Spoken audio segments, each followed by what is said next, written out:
Guess what happens when you bring two forces together based on open communication, an open mindset, an aim to understand and to really have serious dialogue? You develop and you have common ground. Welcome to it. I'm Mark Elliott, your host of Black Man When Black Men Talk. And we're inside the loft. And if it's common ground, you know who's here. You love her. You're familiar with her.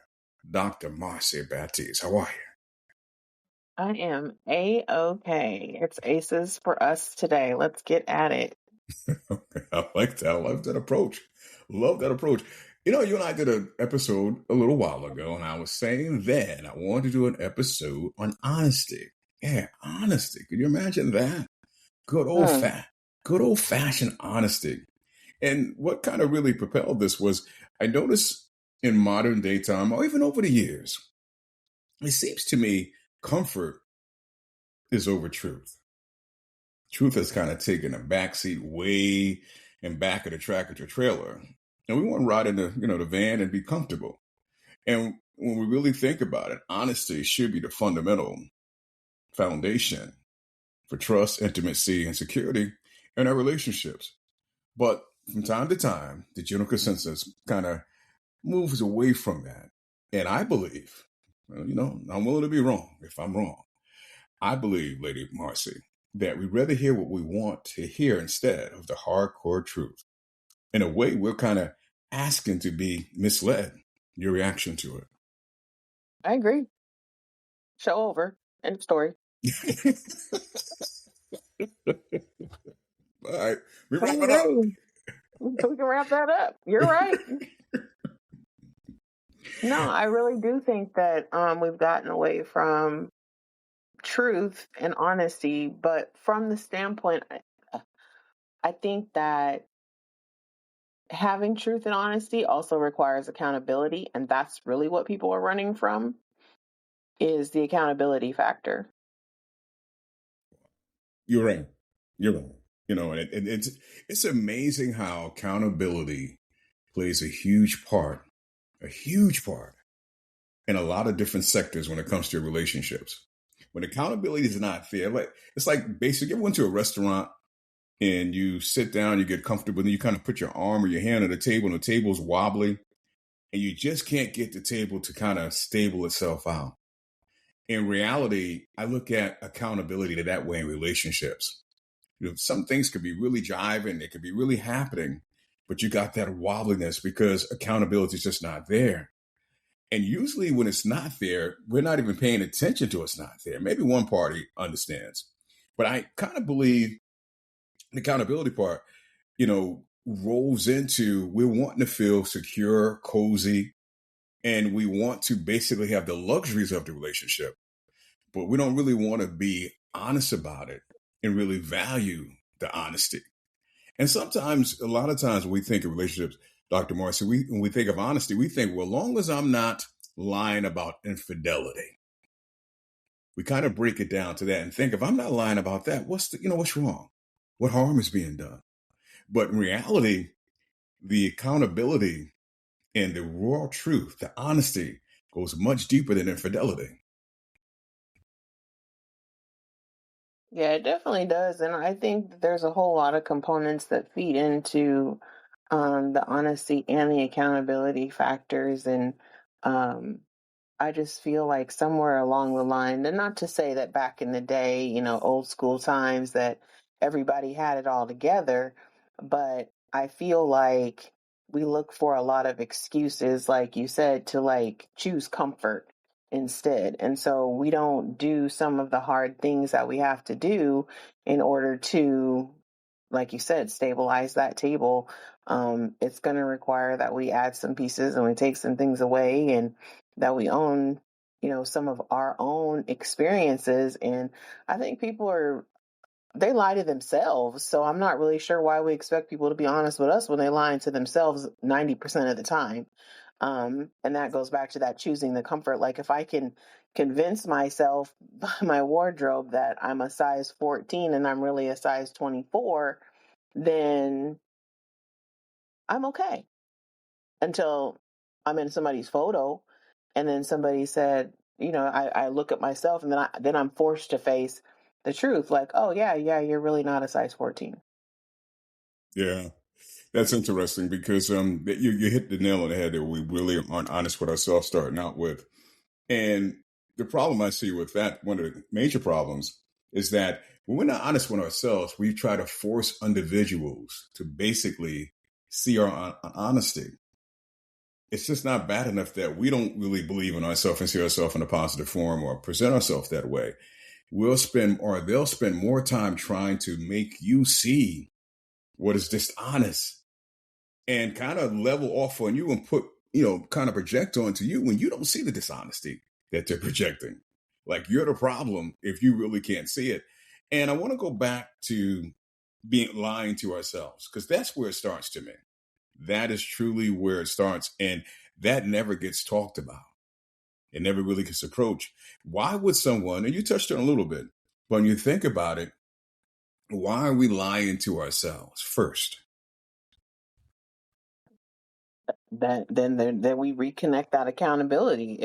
If I admit there's a shortcoming, or there's a flaw, or there's an error or something like that in any process, or even if within myself, if I admit that it exists, there's a level of accountability that's associated with that says, okay, now that I've admitted it, I got to deal with it.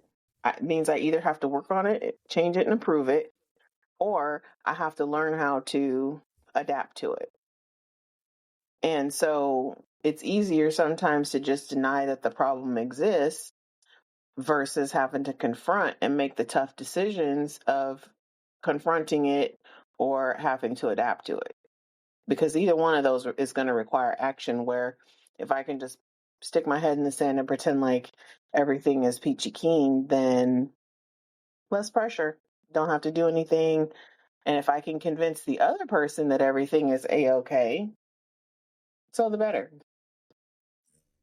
A lot of work in reality. It's a lot of work. And what I'm hearing too is that we're looking for perfection and we're trying to basically sell perfection. And when we're lying to ourselves, of course, we're not happy with some things we're lying about. But all that we're not accepting or trying to improve. And to me, if you know some things about you can improve and you're not trying to, then you're lazy. I'm going to bring that word back because for some reason over the years, we kind of got away from just saying when folks are lazy, when they don't make the attempt to do anything, but they just accept, settle, they're lazy. That's what it comes down to. So you rather lie to yourself and be lazy and force others to believe. But at the same point, you're looking for perfection, and none of us are. So in reality, even if the flaws that we have, and that's the thing that kind of gets me with this, a lot of this Botox and a lot of makeup. I'm gonna go in on the weaves, the eyelashes. You're selling a lie. It's We not who spit you. on the eyelashes for a minute because they Um, have just gone from bad to worse. yes. Like, some of them look like whole new animals growing on top of their eyes. Yeah. I don't It, understand. and it sounds like bashing, Dr. Marcy, but when you really pull back the covers, it's not. And I'm not saying from time to time you dress up that way, it's fashionable. I'm not saying, but when that becomes who you think you look like on a daily basis, and you got to spend hours to put all this together, you have to go somewhere and get a butt bigger than the butt that you was blessed with. You have to go somewhere and get fat sucked off your body. You do all these things and make other people rich to basically lie to yourself and project lies to others. And then they'll turn around, for the most part, some of these type of lies and blame other people. Well, the reason why no, you're doing it because you're inadequate with yourself, what you feel. So in Mhm. reality, show up the way you are, mentally or physically, with the flaws that you possess. And if people truly connect with you, they shouldn't be that petty to worry about your flaws. They shouldn't be that petty to really want to see you in a perfect perfection way. But we spend more time, in my opinion, trying to sell something that's not real. It's not realistic. And we're chasing that. We're chasing perfection, and it's never going to be there. Whenever you think you basically grabbed it, it's going to move to the side. It's going to move out the way. And again, people are using your insecurities, your lack of taking accountability to make money off of you. Yeah, you don't care because you think you're getting closer to basically being that. But I'm going to bring back to infidelity in a sense because dishonesty does play a part in infidelity if you're trying to do such a thing or you're experiencing such a thing. But realistically, this is the thing about infidelity I'm connected to, that whether it's there or not is one of the biggest lies. And we don't deem this as being a lie. Manipulation. Manipulation. To me, that is the form of lying that goes unexposed.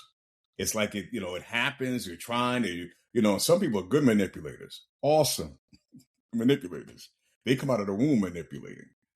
And to me, that is some of the brutal dishonesty that's out here that doesn't get covered, especially in terms of a relationship. Because let's face it, a lot of times we're trying to get our partner to do something what we want them to do, not what they want to do and not what us want to do. They're trying to get that partner to do something that they deem is necessary for their comfort. And to me, that is huge, huge on a dishonesty level. Your reaction to it? So a couple of things. First of all, I want to go back to the perfection point and just remind everyone that perfection is subjective and it's 100% opinion based. So what may appear to be perfection to one set of eyes and one set of tastes is completely different to another set of eyes and another set of tastes. So that target is always going to be moving. And as society moves, so do people's opinions and so forth. So exactly what you said, like it's completely unattainable. So sitting that where that is. But as it relates to manipulation and dishonesty, I used to share on my social media a lot about the fact that people don't necessarily lie to protect you, they lie to protect themselves. And nobody wakes up in the morning and says, oh, I'm going to wake up, I'm going to lie to Mark today. No. Something happens throughout the day, something happens, a conversation, whatever comes up, and you're put in a position where I either have to protect myself from whatever I perceive your reaction to be, but then I can sugarcoat that and say, well, I was protecting you. I was protecting your feelings. I didn't want to hurt you. And I think that's that manipulative piece of the dishonesty that comes with infidelity is when we wrap that dishonesty in, oh, I was saving your feelings, I was sparing your feelings. No, you were protecting yourself. You were defending yourself because you were afraid that of my consequences. You were afraid of my reaction. Or the other person in this case's reaction. What they're going to say, what they're going to do, what are the consequences of the honesty? So if I told you, if you confronted me and you said, hey, Mars, I found such and such, and it looks to me like you're seeing somebody else. And I now have a decision to make. I'm either going to admit it or I'm going to lie about it. And the lie is to protect me, my circumstances, my situation, my position in the relationship, whatever benefits the relationship provides to me. That is hardcore truth right there. It is. I'm going to take this from a man's perspective because a lot of time as men, when we're cheating, we do think that first. When we're not being totally clear and honest about it, we will rationalize it to the point where I'm not going to say anything because I don't want to hurt her feelings. Part of that, too, is because we don't feel good about what we're doing and we can't stand 10 toes down on what we're doing. So therefore, we rationalize and manipulate in our mind and think, okay, if I say this to her, if I don't say it to her, I'm sparing her from pain. But that thought process doesn't hit home enough to where we objectively look at what we're doing and stop. Because we believe as long as we can kind of keep the facade going and she's not being hurt, what harm is being done? So, yeah, that plays a huge part. And you're right. The other person has an opportunity to basically make a decision. And One thing about that I want to roll into because honesty, realistically, if we really want it, if we really are in tune to have it, it has to be accepted. It Hmm. needs to be, there has to be the capacity to accept and understand. And there's another part why people, and I'm not trying to justify it, but there's sometimes folks can't just handle the truth. Not saying that's the reason not to give it to them, but a lot Hmm. of times the truth can just not be handled.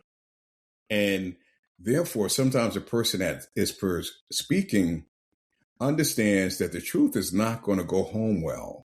It's not going to be received. Again, that's no excuse for not saying it, but there's responsibility when somebody's being honest with you to basically accept it. And I think we've been juked for so long and lied to for so long and us been playing games for so long. I don't think we have the hardware, Dr. Marcy, to accept the truth. Your reaction. Well, I was gonna say that, especially when it relates to the infidelity standpoint. I've seen situations where, we say as women, well, we want honesty, like you shouldn't have lied to me, you should have just told me da da da da da. But in reality, if we're honest with ourselves, we kind of knew. There were signs, there were, things going on along the way, little hints here and there where you kind of know, and your women's intuition kind of kicks in, and we know, but we're not going to pursue that truth. And to your point, if you told it to me, or if that's why a lot of times when friends come and they say, oh, I saw your man, he was out do do do do do, or I saw your woman, oh girl was with, oh boy, da da da da da, the immediate reaction is to get mad at the person who's telling you, because to your point, they're not really ready to hear what really is the truth, even if they suspected it, even if they knew it. Sometimes it's more comfortable to live in that space of um just kind of not knowing. Ignorance is bliss sometimes. Are you going to upset my whole happy home? Do I got to upset my apple cart? Do I have to now make a decision? Do I stay with you knowing that you cheated on me? Do I stay with you um, and look like a fool? Do I leave you and now our children are affected, or my standard of living is affected, my finances are affected? Like, there's so much stuff that's woven into relationships where honesty becomes messy when it's surrounding something like infidelity, because there's so many arms connected to that. So true. Very, very true. Let's take it away from infidelity for a period. You just go to daily living, per se. And I think here sometimes where dishonesty kind of rears its head as well. And I heard you said earlier, um, I don't wake up in the morning and say, I'm going to lie to Mark. But maybe you do. Maybe you do. So I'm going to throw out some things that I think that where couples lie quietly and act out the lie. So this kind of deals with, it's not infidelity, but you hear a lot of couples, for the most part, not open to having sex, whatever the case may be. Whatever happened, their sex repetitiveness has basically dropped. I mean, I speak with gentlemen over the years, and they could tell when they come home, it's going to be a night of sex. They could tell when she walks in the bedroom, you just know. So when I'm saying that is that I believe in that particular case, it's just one example I'm going to use for now. I believe in that case is that you do wake up and determine, I'm not doing that today. For whatever reason, that's not happening. Maybe you didn't take the garbage out last night. You didn't do whatever. And the mind is already made up, but it doesn't get spoken. So in reality, that is like a lie. because you give an impression that you're open to be with this partner, but you're already predetermined that you're not going to be. And to me, that's a lie. That is a simple lie.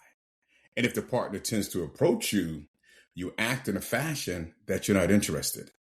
Instead of basically saying, this is the reason why I choose not to do this.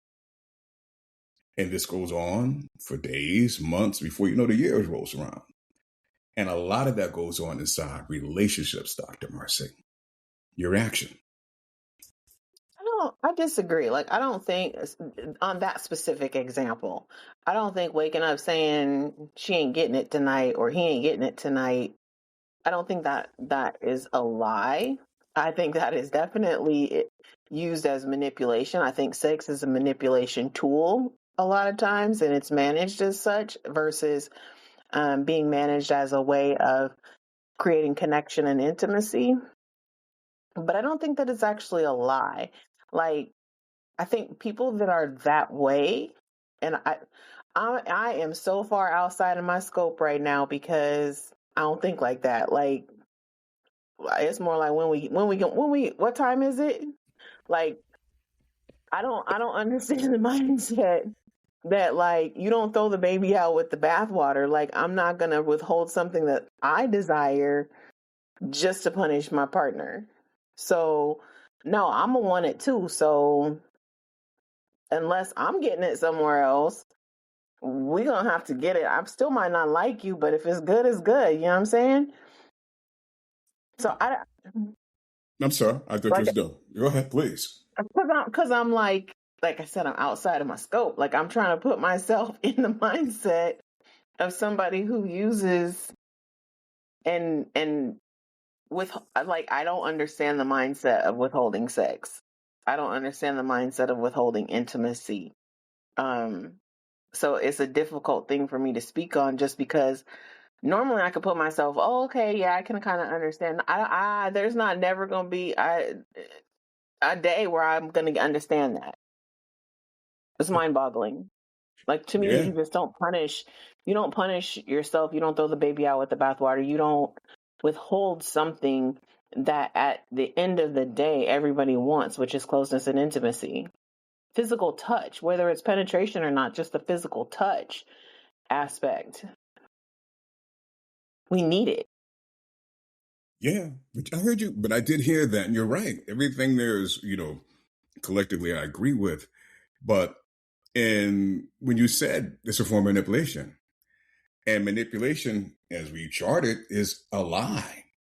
So if you're basically holding back to have something done and respond to something that happened, I look at it as a lie. Now, it may not be like I'm speaking to you and saying it's a lie, but it is because, like you said, at the end of the day, why not come together? And sometimes based on what happens throughout the course of the day or what happened yesterday will determine, will that closeness, that intimacy be there? And again, as I said, they're not going to speak on it. The manipulation part is to withhold, to pull back. And it's almost to put you into, do what I need you to do in order to be with me. That happens a lot. And surprisingly, a lot of men fall for it. They just do complain about it. Every chance they get, they'll, yap about it, but they're dealing with it. And to me, that's a big form of manipulation and lying. I kind of put them on the same level. Maybe I'll put lying a little ahead of manipulation, but I think it's the same thing. Now, we spoke earlier about maybe hurting someone's feelings. And I have always been, for the most part, a blunt speaking individual. And the thing about being blunt, your intentions is not necessary to basically offend, but it's to basically be speaking direct. It's to, for the most part, draw out honest communication. And in reality of being blunt, you don't want to mislead. You don't want to misguide. You want to be understood. So you want to make sure it's transparent as possible when you're speaking. And I could look back in my life at certain times about my bluntness. I said some things that on the surface may not have sound great, but that's what the reality and the truth was. And I'm going to share something. It's kind of graphic, but I thought about Oh this. boy. Yeah, later, Massey.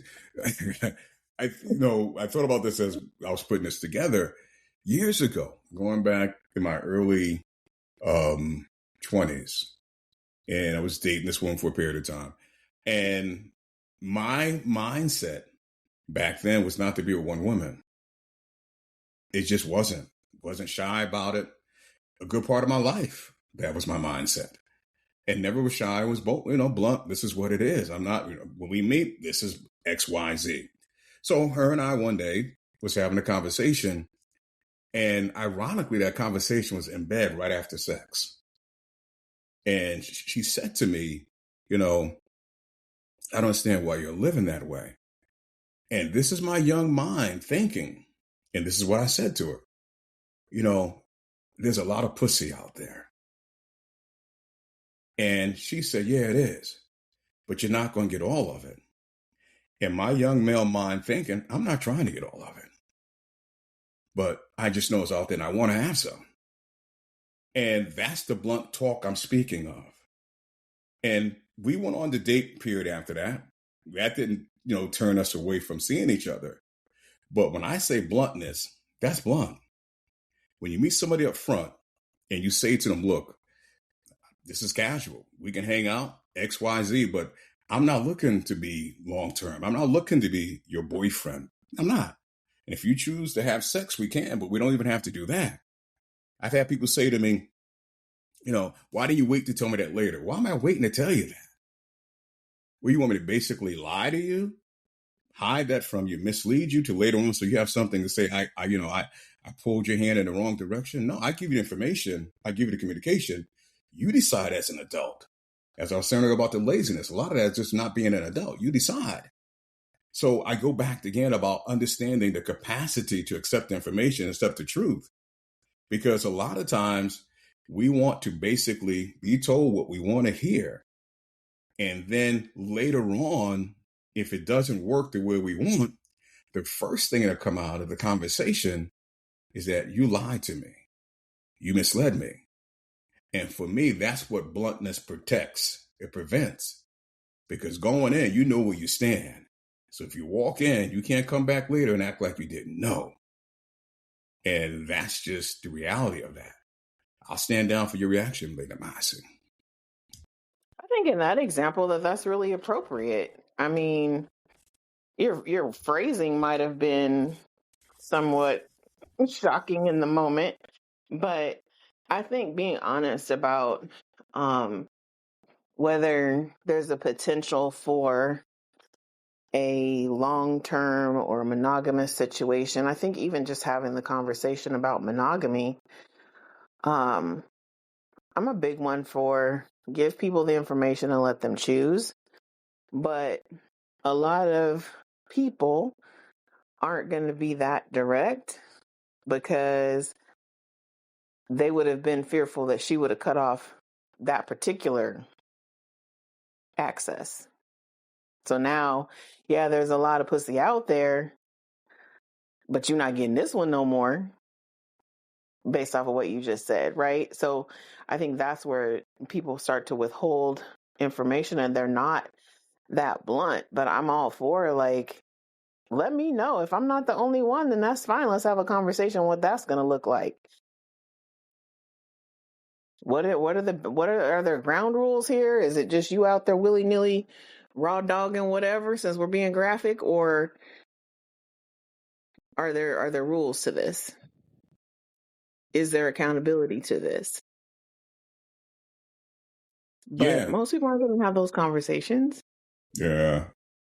No, it reminds me too of online dating, in a sense, where people lie profusely.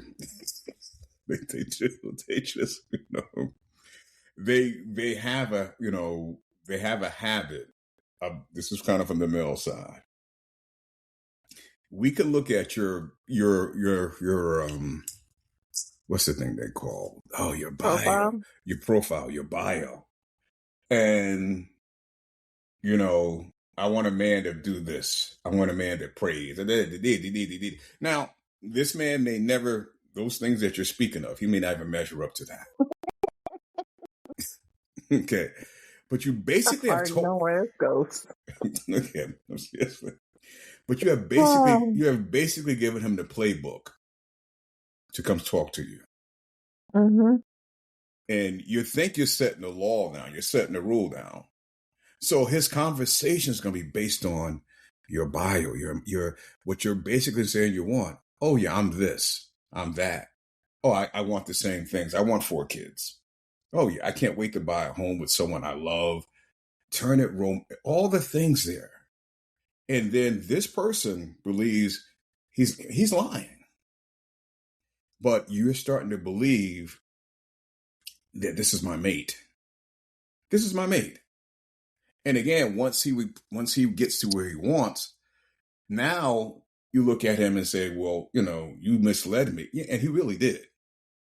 As opposed to someone tells you up front, no, that's like you want that, but I don't want that right now. Maybe later. But no, that's not necessarily what I want. And then sometimes when you say that, they think they can turn you to wanting it.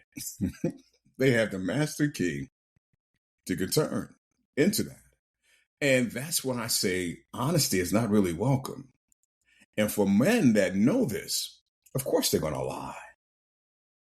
They're going to kind of fill out what you want to hear, where you're trying to go, and align themselves with that.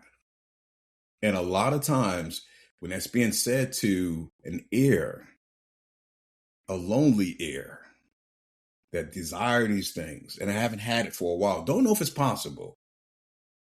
The first person that brings that and seems like they line up with it, that's the person.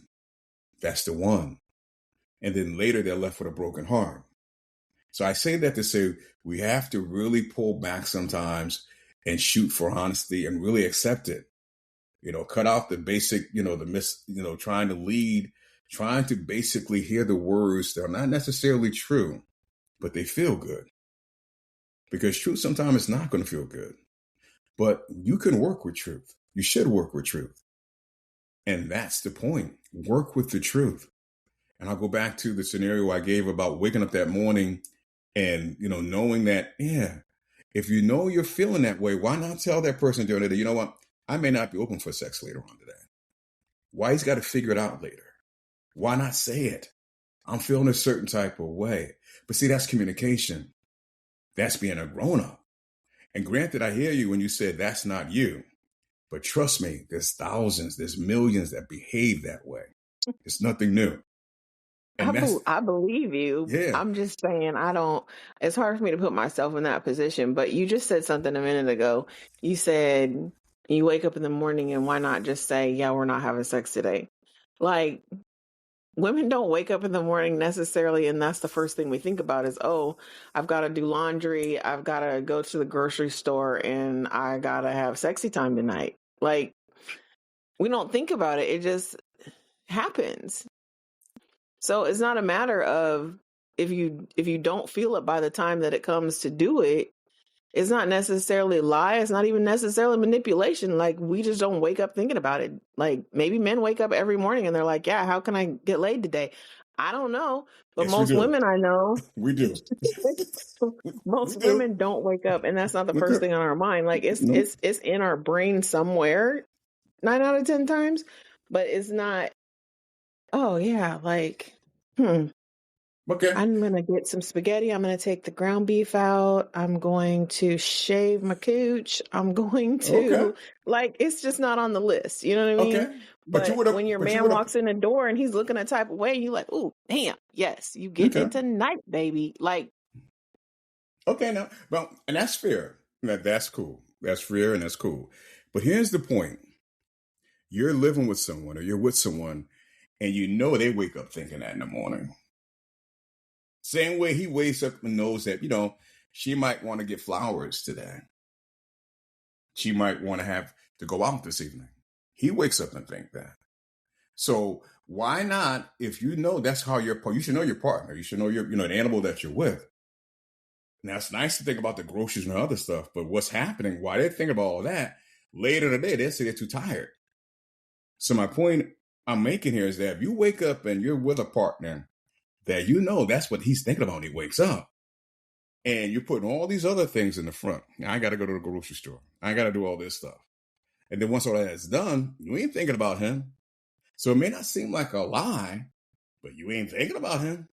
Not to that extent. Like you said, if he comes home looking a certain way, he ain't looking no different than he walked out when he left in the morning. He probably look a little more haggard coming back home. That might be kind of sexy though. A little sweaty muscles and stuff. You know what I'm saying? Yeah. I hear what you're saying. It's hard for me to know that, but I hear what you're saying. The other option is give him 3 to 5 minutes in the morning. You ain't got to worry about it for the rest of the day. A little quickie set you on your way. Really? Everybody's happy. That's knowing your partner, lady mine. See, that's knowing your partner. See, right there. That's what we're talking about. That's what we're talking. People overcomplicate stuff. Like, I agree with you.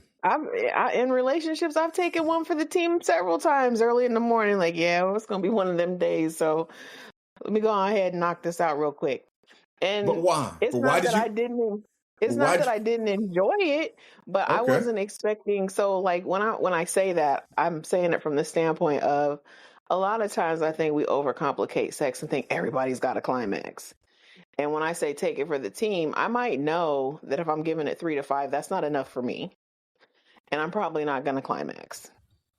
But my partner will. And so we're going to be off to a good day. I'm still going to feel good because I did get some. And that's enough to maybe make me want it again later on in the day even. Okay. But right. No, I like that thought process, get me wrong, but what's behind that? What's behind basically, if we go back to there, where you may not have been there, but you decided, okay, the phrase is what the phrase is, taking one for the team. But what what had you take one for the team? Knowing my partner. Thank you said, like I have had partners who want it sometimes twice a day or at a minimum daily or whatever. But I also here's the thing. And I don't know if I'm abnormal, out of the ordinary. I don't know. Because I don't know what other females do in their relationships. But I'm also the one that does the stuff in the middle of the day. The little foreplay, the pictures, the whatever, little text messages, notes, whatever, a little surprise when you come home, like you barely get in the door type of thing. So I feel like you have to kind of keep it fresh too, because then your partner doesn't necessarily have to wake up wondering. And you don't have to wake up wondering like, oh shit, I got this, and this. In my mind, if I'm doing all those things, I have a little bit more control over the situation, which then allows me to monitor and manage my schedule better. So in some ways it's kind of selfish, but it allows me to get it when I want it, because 9 out of 10 times he gonna be willing and ready. Okay. But like I said, I don't know if I'm different. I might be just different. I don't know. That's a good different. Very good different. No one, you get an argument to say that's a bad different. I'm not going to say you're different. I'm going to say what you are, what you should be, realistically. And to me, if you're in a relationship, marriage or whatever, you should always be open to your partner. Always be open and available, not based on something you're feeling of anger, something that happened. You should be open to your partner. And that's the point. Why I called it a lie. And it may seem like it's a reach to call it a lie. But to me, the lie is that this is your partner. And if you're not open to your partner, you are lying to them. If they have to guess, they're going to be shown no or told no. To me, that's a lie, because that's your partner. Realistically, that's where I say that in the phone. Well, when you woke up in the morning, you may not have been thinking about it those times, but if you thought of them, you're open to it. What I was speaking to, they wake up in the morning, they don't care if he's open to it or not. They care less. That's the lie. They move on with their day, and then when it comes time later, there's excuses. Is this, is But I that, don't I've even done think that's a this. lie. Because if he knows his woman like that, then he knows, or vice versa, she knows that that's just how he is. It's probably not going to happen. Like, and I think that's where people start straying outside of relationships is when you get stuck in this place where you actually care about the person, you love the person, but there's this one aspect that is just not hitting on all cylinders. It's not hitting on no cylinders in some cases. And they're afraid to have that conversation. And I think sex and intimacy and all of those types of things are really, really tough conversations to have when something's missing because people take shit personally. And so it's no more of I need this or I need that. What you say I need, the person hears I'm not doing. I'm not enough. You want somebody else, right? So I think that's where we get into the position where people maybe kind of start to stray a little bit because they find somebody who is that open vessel, so to speak, literally and figuratively, and they don't have that at home, but they can't have that conversation because their partner is going to take offense to it. And it's like we have to find a way to get ourselves to the position where you can come to me with anything. I might not like it. It might hurt my feelings. And you need to be prepared that I might cry. I might cry. I might say you hate me. Like I might react poorly. But are you enough of a man or enough of a woman to be willing to work through the repercussions of the honesty to get us to the place where we need to be? Like for me, that's the kind of man, that's the kind of leader I need. Like I need you to just be straight up with me 100% of the time. I might not like it. I might not cry. I might cry about it. I might tell you wrong, even though I know you're right. But at least I know where you stand, and eventually I can process it. I can come back to the conversation, and I can be, you know what, I fucked up. You're right. Or Now, you now, misunderstood. But we got to get that. We got to find a way, and I think sex specifically is so hard because there's so much of our ego and our self-worth that's bottled up in our physical appearance and our sexual prowess. yeah, you touch on a lot of good stuff there. But yeah, a lot of good stuff. And what made me chuckle was when you said, you might be right, but I don't tell you you're right. that's Not then. but Now's that's not the not time for you to be right, damn it. but that's not lying though. Is that lying? Absolutely no. If I don't say anything, that's just not addressing it. But Oh, if I tell, well, yeah, if I tell you you're wrong, that's a lie. okay. If I tell you you're wrong and I know you're right, then yeah, that's a lie. Hmm. But then again, that's that lie, me trying to protect me, not me trying to hurt you. I'm trying to protect myself. I'm trying to protect my feelings. I'm trying to protect my ego. I'm trying to protect my pride. I'm trying to protect whatever within me. It literally has nothing to do with you. You are collateral damage. But should we, and that's human nature, granted, but should we be trying to protect us when we're involved with someone that we should care about or we care about? You should protect us as in the union, or us as in us ourselves. Us as ourselves.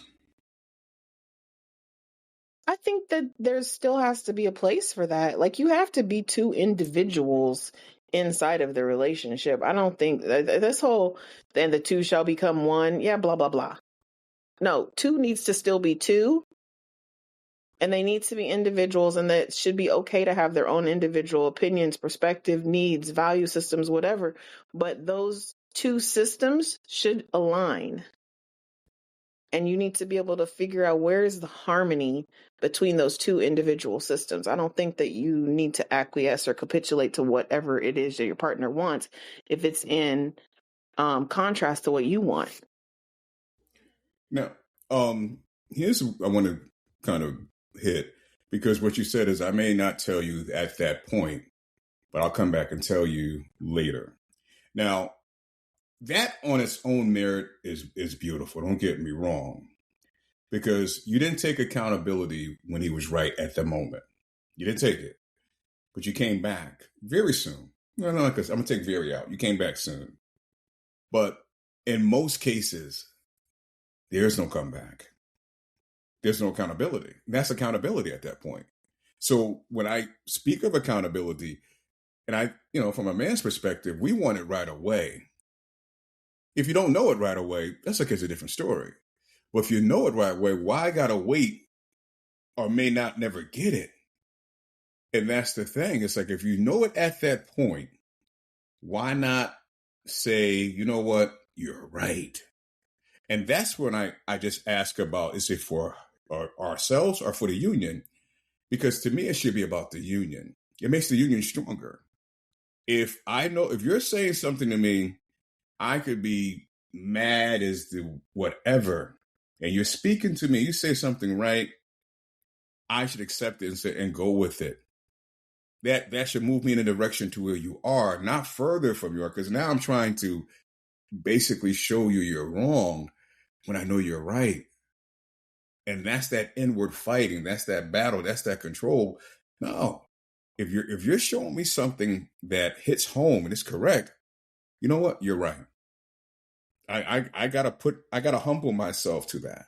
You're right. And feel that. Take it and let that other party know. Because if they don't know, if you don't know, I know that you know. Sounds like Ralph Camden saying that. But if I'm not giving you, if I'm not giving that back to you, you don't know if I'm hearing you, if I'm feeling you. And I want you to know, yes. And for me, that's beneficial. At the moment that I know you're saying something, guess what? You're right. That changes my whole approach there, because I'm wrong. I'm looking at it wrong. I'm doing it wrong. And I want to adjust. And that's the realness that I feel. So, and I'm not knocking, you say you come back, but to me, that right there, that's the lack of accountability. And that's where, I would say where the lie is. And now I'm going to take that right back to what I was saying about they're known in the morning. If they're mad in the morning, they got an attitude in the morning. They already know it happen later. Well, you already know that too, so now I don't have to lie. I'm standing 10 toes on that. If you know I'm pissed off in the morning, there's a distinct possibility you ain't getting it. Like, now he approaches. Playing in my face. You know damn good and well, if she mad in the morning, you probably not getting it. But now he approaches, right? As I said earlier, he approaches. And that's your own fault for doing it. Like, you should know. Like, no, I'm mad. Don't do it. So, don't. Okay. All right. You say it's his fault. So no, I'm not saying about fault. I'm saying you said earlier you should know your partner. I do. But my point is this. When with that all being said, he should only approach when the sun strikes a certain distance in the atmosphere and she feels good. 30 degrees past the equator, brother. So his desire should be held back until when she's great. No, that's not what I'm saying. You said if she wake up with an attitude and he tries it, and all I'm saying is if she wakes up with an attitude and you guys got into an argument the night before and she's still upset in the morning, common sense tells you why try it? Like that's if that's never been the thing. Now, if that's the thing that usually fixes your problems, by all means, go in head first, literally and figuratively speaking. But if it's not, then why would you throw that in the mix? That's going to exacerbate the problem. It's not going to fix the solution. But why does it exacerbate the problem? I'm saying if you know that that's how your partner is. I know, but why? Because my point is this. The problem has nothing to do with the sexual need. It's two separate things.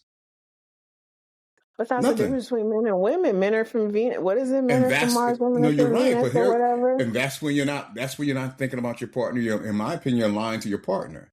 Because if you know your partner, if you know your partner, you know that argument ain't got nothing to do with his need. Nothing. But you also know that women connect sexually on an emotional level. Men connect sexually on a physical level. That's not the same thing. So you have a physical need. She has an emotional need. She can't meet you emotionally in a physical space when she's not emotionally available. So she always has this emotional great level to have sex. I'm not saying she should. I'm saying know your partner. And if your partner is somebody who connects sex with emotion, I don't connect sex, love, and emotion. Sex is sex to me. So like I said, I may be different. But in general, women connect sex with feelings. Feelings and emotions and sex go together. I got to be feeling it. I don't just wake up and want it. But There why are not? some of us who do. But why not? Why not? If that's the way your partner is. You think? I mean, and this is going to sound.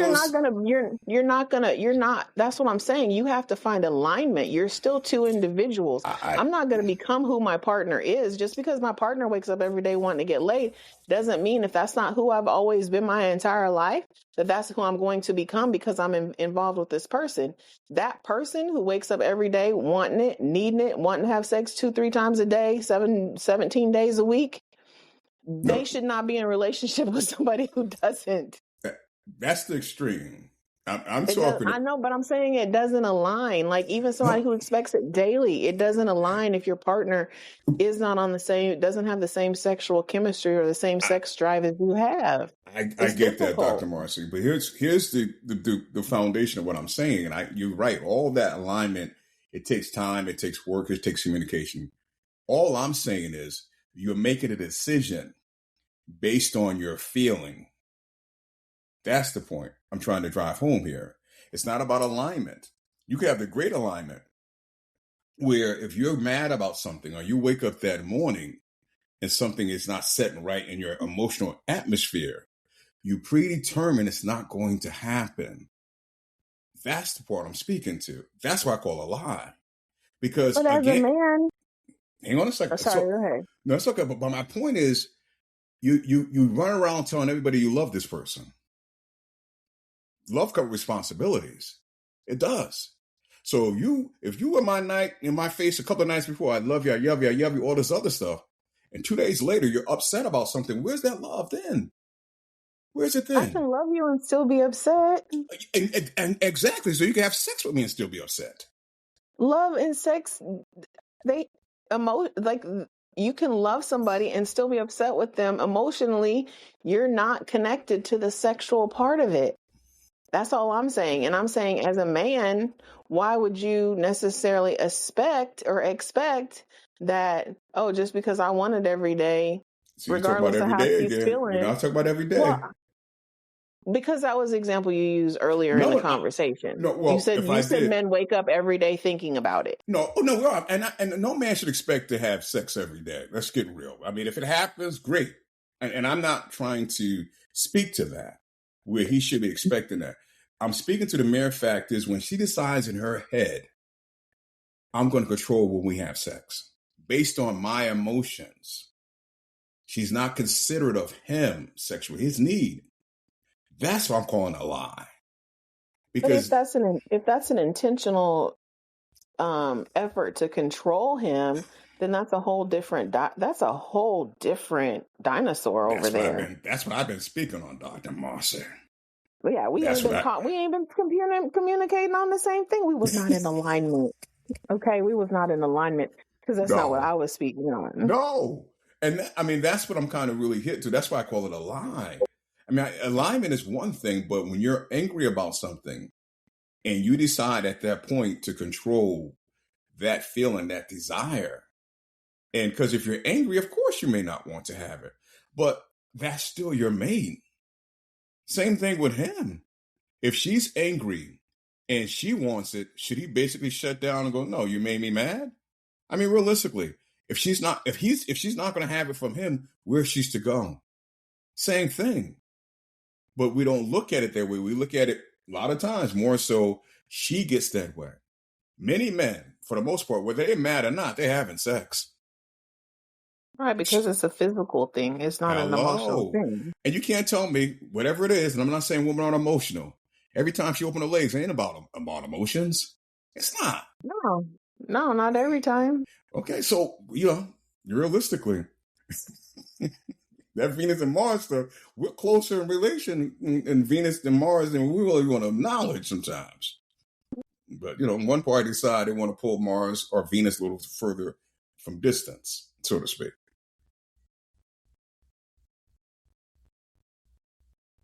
Yeah, I think like I said, I was basing it off of your statement that men wake up every day and they want it and they expect it. And so that's where my whole conversation was about. That's what my whole conversation was about. But I still stand firm on the fact that knowing your partner goes both ways. Now, if she is using sex or he is using sex as a tool of manipulation, then that's wrong on any level. Like, you don't use what you know your partner needs as a means of manipulating them, whether it's sex, whether it's video games. I don't care what the thing is. You shouldn't use that to manipulate your partner and to get them to capitulate to what you want or your demand, so to speak. That's having a hostage. That's not having a relationship. No, you're right. No, and we moved around with that conversation that we went into about that. We moved around a lot. So it's not like we weren't in alignment. The conversation kept moving. So what you were saying, it lined up with what was being said at the time. So I don't want you to think that, you were off, because you weren't. And you said a lot of good things. I just took that to where, here again, what I've been hear a lot of men say. And my thought, just like yours, for the most part, if you're with someone, the emotional part, to me, I'm not going to, say, okay, she didn't do X, Y, Z, I'm going to do this in response to that. That's where it starts to get dangerous. It could be sex. Right. It could be anything of that nature. Most of the time it's sex. And that's where a lot of couples, in my opinion, go off rail, because one tends to think, okay, I can weaponize this into doing or getting him or her to do what I need is necessary. Right. And that right there is, to me, that starts the obliteration of the relationship. Right, I agree. And that could be anything from, I'm not going to fill up her car because she made me, every Sunday I fill up her car with gas, and I'm not doing it because she pissed me off on Saturday over at so-and-so's party. So now on Sunday, I'm not going to do it. So then she wakes up on Sunday morning, oh, you ain't fill my car up? Now I can't go to church. I got to go do this before then. Well, you ain't getting none tonight.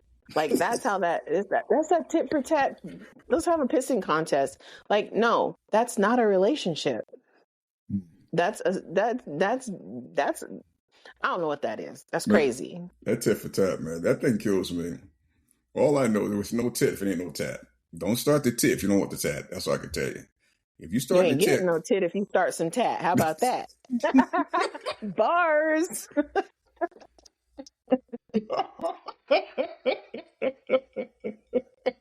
Keep your tat over there if you want some tit over here. How about that?